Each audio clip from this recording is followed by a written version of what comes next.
जो आपका अपना स्वयं का अनुभव है, असल में वही ज्ञान है। और ज्ञान उसे कहते हैं जो कभी बदले नहीं, टले नहीं, सदा एक सा बना रहे, जो नाना प्रकार की आकांक्षाएं पाल करके दीक्षा लेते हैं। 84 लाख योनियों से मुक्ति के लिए या ज्ञान को उपलब्ध होने के लिए,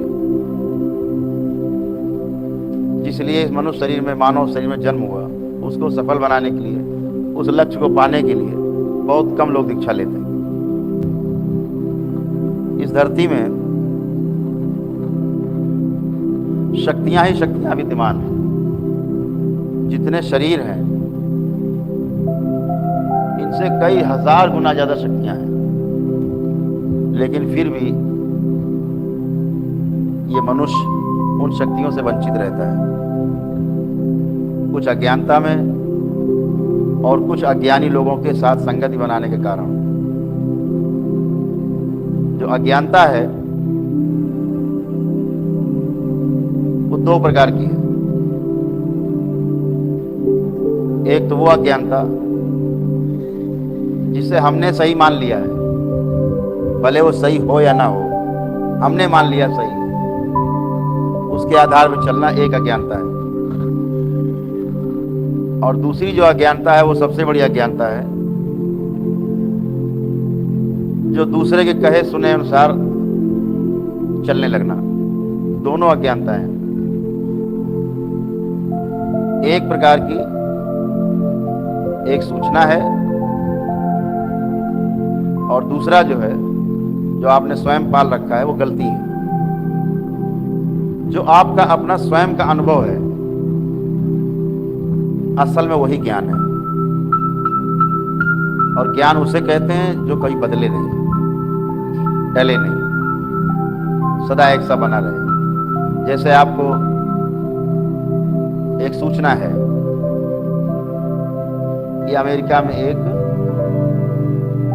शहर है जिसका नाम है न्यूयॉर्क। ये सूचना है, आप कभी वहां गए नहीं, देखा नहीं, लेकिन मान लिया।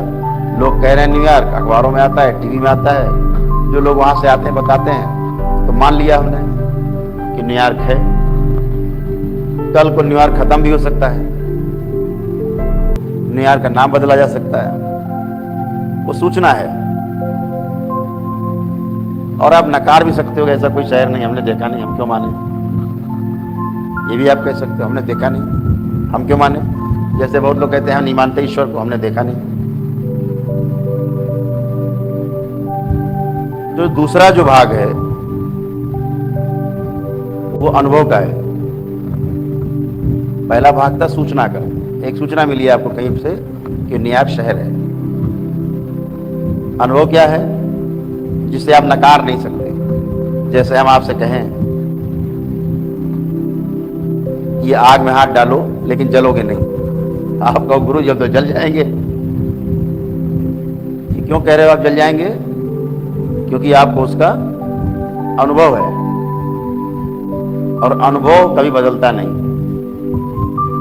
क्योंकि जलने का अनुभव है आग से। ये अनुभव है, सूचना नहीं है।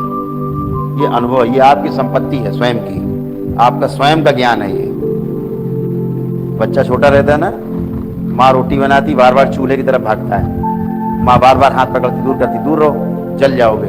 बच्चा हंसता है, फिर आता, फिर आग में हाथ डालने की कोशिश करता है, माँ फिर जो है डांटती है। कभी माँ चूक जाती, जैसे बैट्समैन चूक जाते बॉलर की गेंद पे, कभी कभी आउट हो जाते, कभी माँ चूक गई और बच्चे ने हाथ आग में डाल ही दिया। पहला अनुभव, रोना चिल्लाना कि जल गए।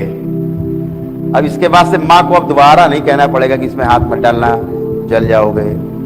उसको उस तरफ ले जाओगे, बच्चे को दूर भागेगा, उधर नहीं जाना, जल जाएंगे। अब ये उसकी प्रॉपर्टी हो गई स्वयं की। वो जो ज्ञान हुआ उसको, ये उसकी स्वयं की संपत्ति है। तो सबसे बड़ी वस्तु संसार में ज्ञान है, जो हमें स्वयं अपने माध्यम से, स्वयं के माध्यम से प्राप्त होता है।